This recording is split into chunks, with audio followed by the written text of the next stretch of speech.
So I get to the room with my EKG machine and my glucometer, and I see the patient laying on the bed completely blue, like face blue and purple, and just laying on the bed.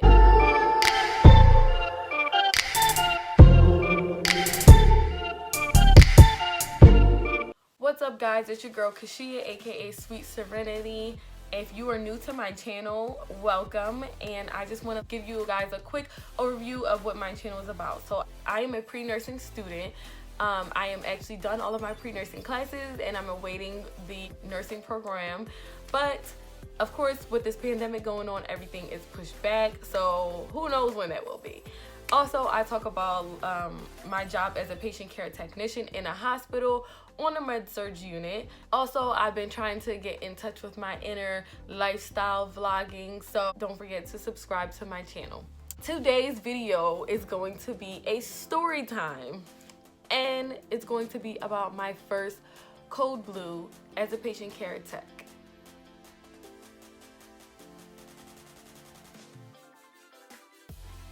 I'm also going to share with you guys some things that I've learned, so maybe you can take from that, especially if you're new being a patient care tech. So you can just take some things like what to do in a code blue as a patient care tech. So the day that I had my first code, I was actually training someone. So the time of the code, I just so happened to be helping the nurse clean up this patient. So in this room, it was me, the nurse, and my trainee. So we were cleaning a patient. Remember the little walkie-talkie things I said we had? This thing starts going off, and on there it's like, can I get help in room blah blah blah, like.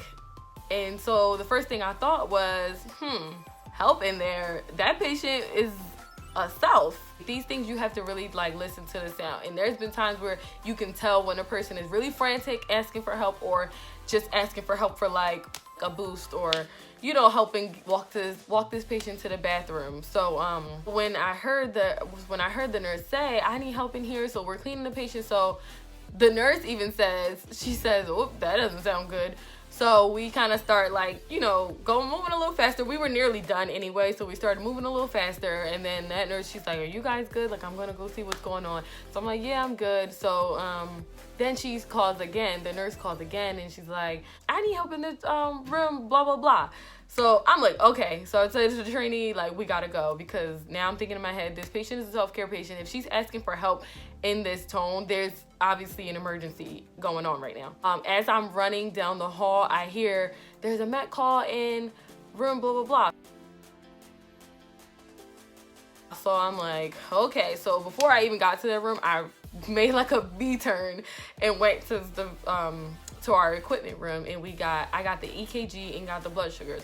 Those are what my duties are as a tech when there's a med call. I try to really get them before all of the doctors come in, because during a med call, they come swarming in. So then the room is like super crowded. So I try to get in. The EKG machine is not small at all, so it's kind of like just in a way. So I try to get them in.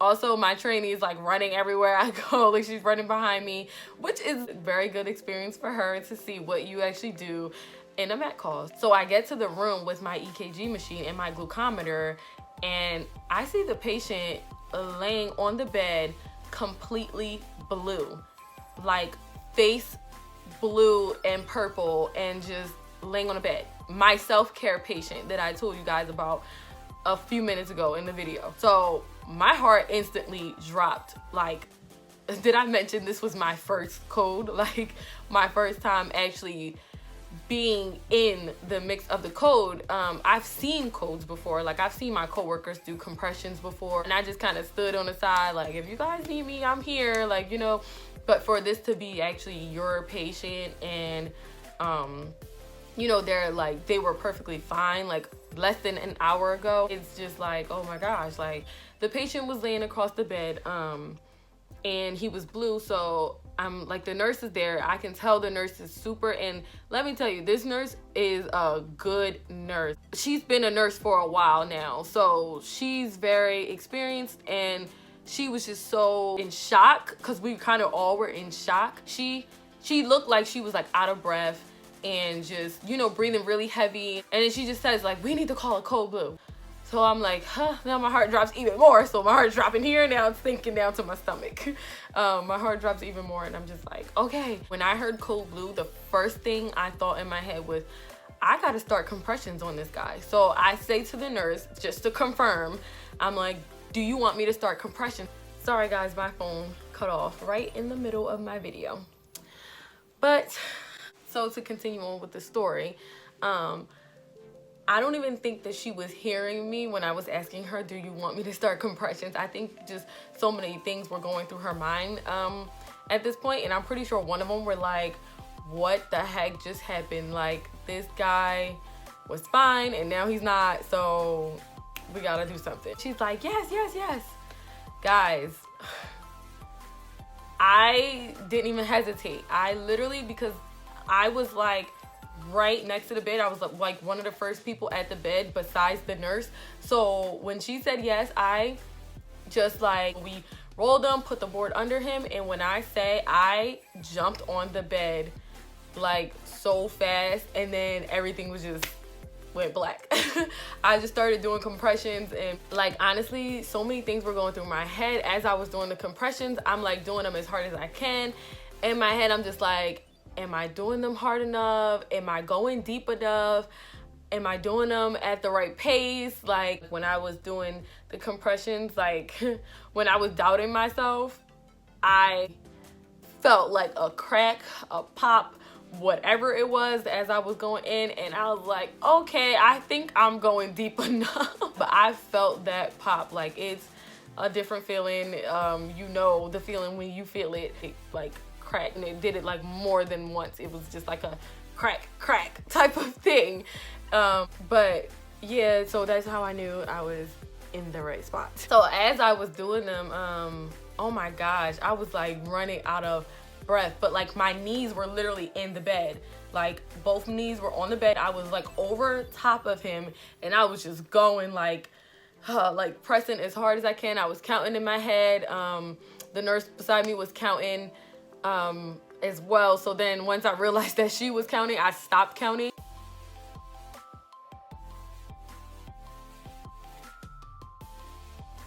Tip number 1, do not try to count out loud when you're doing compressions, because you will run out of breath way quicker.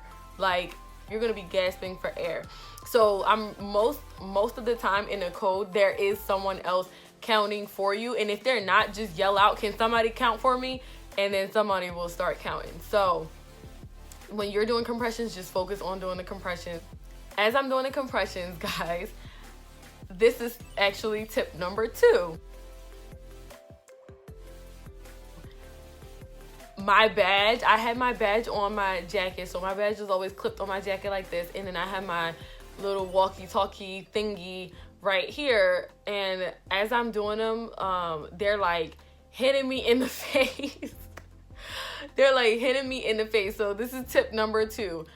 Make sure your badge and everything around your neck, anything around your neck, is off before you do compressions, because then my badge ended up breaking everywhere. Like my cards, my ID, my everything just went all, like my little codes and stuff on my paper went all over the floor and everything. And like, of course, everybody helped me and like picked it up, and then eventually someone took off everything around my neck. I don't know who it was, because like I told you, I was like in a whole nother world. Like once you start compressions, and it's like, you're like, it's really a real person's life literally in your hands right now, you kind of like zone out. The only thing you're focused on is like doing the compressions right, and like really going in on your compressions, because you're like, you gotta save this person's life. So they took off my badge and my walkie-talkie, and then I don't know, they put it to the side or something, and I had my visor on, my shield on, because that's, like I said, we all are wearing shields and face masks and everything.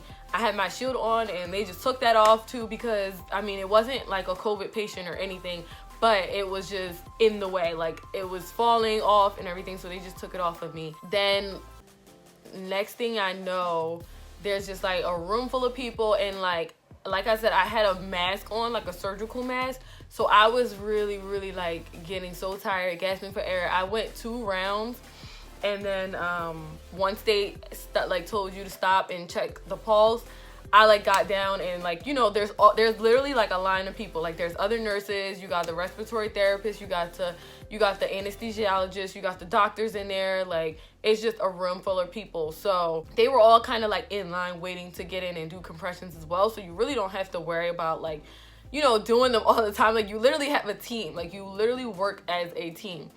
And that's one thing I can say about my unit is we worked together. Like we did so good working as a team on this code. Once I was done doing compressions, someone else came in and they started doing compressions, and honestly I just got right back in line.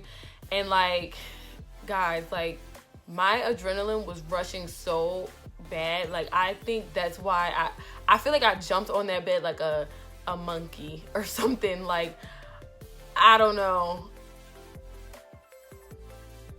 Role of a tech, like in a code blue, you obviously you jump in if need be. If you're right there and you're the only person that is there at the moment and you have to start compressions, then you jump in and start compression. Of course, make sure the patient's like DNR, DNI. That's why I made sure with the nurse, do you want me to start compression? So as a tech, you just kind of stand wherever there's room and just see. You gotta be there. You have to be there for your nurse and be there for everyone else there in the room if they need you to jump in and do compressions, because at this point it's like all hands on deck. Everybody is kind of needed because compressions wear you out.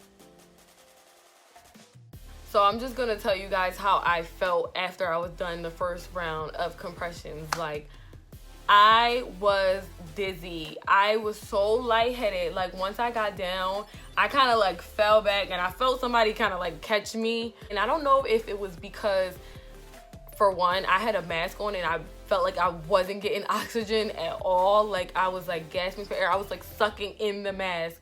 That's how hard I was breathing. But I was so lightheaded and I was so dizzy. But like, thank God for adrenaline, because I just kept getting back up there. Like it was like no questions about it. I had to do what I had to do.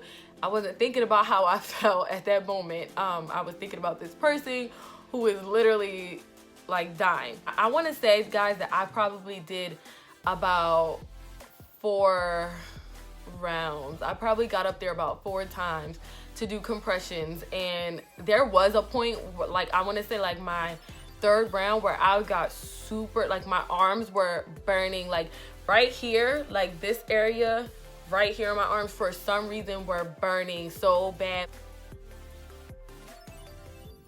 This is tip number 3.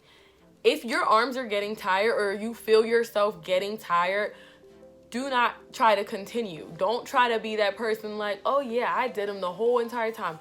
Don't try to continue, because they will be less effective. It's not like a big deal if you just ask somebody else to come in. Like I literally had to do that. I was getting so out of breath. I felt my arms getting super, super weak. I felt like I just needed to stretch my arms. So I was like on number, like probably like number 14. And I was like, my coworker is a PCA or a PCT, but that day she was just like secretary basically. And she was in there and she was like, I just looked at her and she just like, she told me like she just saw it in my face. And I was like, I need you to come here. I need you to come up here. And she just ran over and she just jumped on. Mind you, that was her first time too. So I'm super proud of us and I'm super proud of her. Like that's my girl. We work so good together all the time. So as soon as I needed her, she was right there.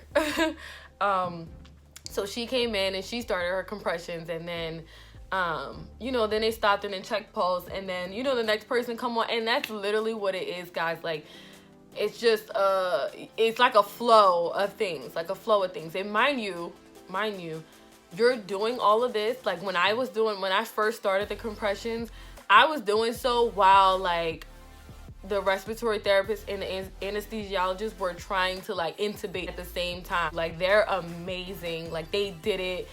This is nothing to them. Like they are used to it.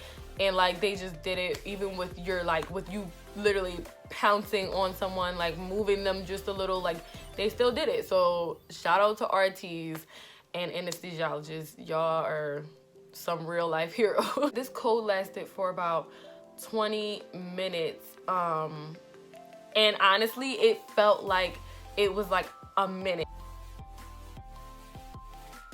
This is the craziest thing. This is the craziest part of the story. The patient was pronounced dead. Like the doctor called the time of death. Everyone, we got super emotional. And the doctor called the time of death, guys. Soon as the doctor called the time of death, this patient's heart started beating again. No exaggeration. It just, as soon as she said the time of death, it just started beating again. Like, we were all like, wait, there's a pulse. Like, we were all like, we were hugging each other. We were like, so, like, the sad tears turned into happy tears because we were like, oh my God, like, he's alive. Like, he literally died and came back to life. Like, that's, oh my God. And then, like, even the anesthesiologist and the respiratory therapist, they were like, this is the first time this has ever happened. Like, that I've ever seen. Like, this patient literally died, called the time of death, and then his heart started beating again. He was not ready to go.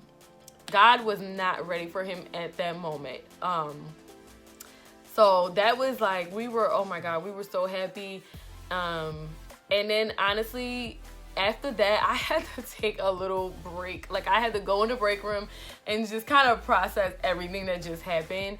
And I actually felt really good, even though it was a code blue and this patient's heart stopped and like they were like losing oxygen. I felt so good because I feel like we literally just saved his life. Like, we saved his life. Like, we brought him back. Like, everyone, like the doctors, like the whole team. I just felt like so good about all of us. Like, I'm pretty sure everybody else felt super good too.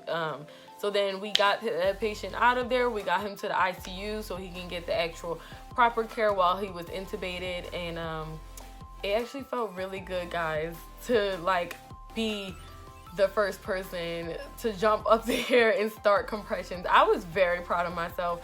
I didn't hesitate. I was just like, I just kept telling myself that, like, I didn't hesitate. I didn't think twice, like nothing. Also, I always think about this. Like, I was the first person to do the compressions, and then I was the last person on after like the doctor said, okay, that's enough. We're going to call the time of death. So it was just very weird to me that I was the first person on and I was the last person off. I got really, I guess, I don't know if it was because of my first code blue, but I got really emotional. And it was, I don't know if it was because it was like my patient. And it's okay to be emotional, honestly. Like, if you don't have any feelings, like when there's a code going on, then I don't know. Like, I don't know. I guess people can get used to it, but it's always a hard and like emotional situation. You know, this person's life is like, you know, like this person just lost their life, so that's always emotional. But I think it's even more emotional when you least expect it. So like I said before, like this patient was like a self-care patient and they were fine. I mean, obviously they were in a hospital for a reason, but it wasn't like, you know, like they needed to go to the ICU or like they needed to be transferred from my unit. But like, no, like they were fine, and then this happened. So you just never know. Like, always be prepared. Always, you know, check on your patients. Make your daily rounds, guys, because that's so important. And I actually, like I said, like techs are in the rooms a lot. Like, I mean, this particular nurse, she was in the room in there a lot as well. But like techs are in the room a lot, so you really, really know your patients. So for like this to happen, it was really emotional for me. It's like, you know, when you actually talk to this person and now they're like in this state, it's really, it can get emotional. And don't let anybody tell you that you can't be emotional or, you know, feel sad for that person. Don't let anybody tell you, like, oh, this is what you're in this field for. Like, this is what you signed up for. No, you're human.